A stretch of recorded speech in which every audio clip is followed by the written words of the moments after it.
ఇప్పుడే అందిన వార్త ఏపీలో పలు చోట్ల ఉద్రిక్తత వాతావరణం అయితే నెలకొందని చెప్తున్నారు. అలాగే మరికొన్ని చోట్ల ఈవీఎంలు అయితే ధ్వంసం చేశారని చెప్తున్నారు. వివరాలు వీడియోలో తెలుసుకుందాం. వీడియో స్కిప్ చేయకుండా పూర్తిగా చూడండి. అప్పుడే కంప్లీట్ ఇన్ఫర్మేషన్ అయితే అర్థమవుతుంది.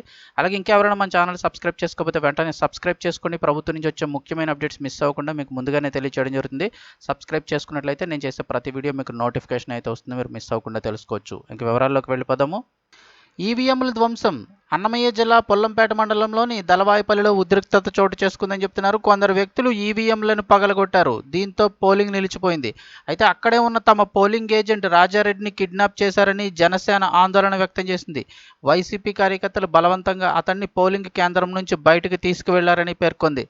సో ఇదైతే ఇప్పుడే వచ్చింది. అన్నమయ్య జిల్లా పొల్లంపేట మండలం దవలాయిపల్లిలో అయితే కనుక ఈ ఘటన చోటు చేసుకుందని చెప్తున్నారు. ఇక మరొక అప్డేట్ చూసినట్లయితే వైకాపా నేతల అరాచకాలు పలు చోట్ల ఏజెంట్పై దాడులను అయితే చెప్తూ ఉన్నారు. వివరాలు చూస్తే ఆంధ్రప్రదేశ్లోని పలు పోలింగ్ కేంద్రాల వద్ద వైకాపా నేతలు దౌర్జన్యాలకు పాల్పడుతున్నారని చెప్తున్నారు. ఏజెంట్లపై దాడులు, కిడ్నాపుల తరహా ఘటనలు చోటు చేసుకున్నాయి. అన్నమయ్య జిల్లా పుల్లంపేట మండలం పాపక్కగారి పల్లె పోలింగ్ కేంద్రంలో వైకాపా నేతలు అరాచకానికి ఒడిగట్టారు. తెలుగుదేశం పార్టీ ఏజెంట్లను బలవంతంగా బయటకు లాగేశారు. పల్నాడు జిల్లా రెంటచింతల మండలం రెంటాలలో తెలుగుదేశం ఏజెంట్లపై వైకాపా కార్యకర్తలు దాడి చేశారు. అయితే ఈ ఘటనపై ఈసీ ఆగ్రహం వ్యక్తం చేసింది. అవసరమైతే అదనపు బలగాలను తరలించేలా చూడాలని ఆదేశించింది. వైఎస్ఆర్ జిల్లా చాపాడు మండలం చిన్న గులవూరులో వైకాపా కార్యకర్తలు కూడా దౌర్జన్యం దిగారు. తెలుగుదేశం పార్టీ ఏజెంట్పై దాడి చేసి పోలింగ్ స్టేషన్ నుంచి బయటికి లాగేశారు. అనంతపురం జిల్లా చాపాడు మండలం ఓ పోలింగ్ కేంద్రానికి వైకాపా నాయకులు గుంపుగా వచ్చారు. వారిని కేంద్రంలోకి అనుమతించడంపై తెలుగుదేశం పార్టీ అభ్యంతరం తెలిపింది.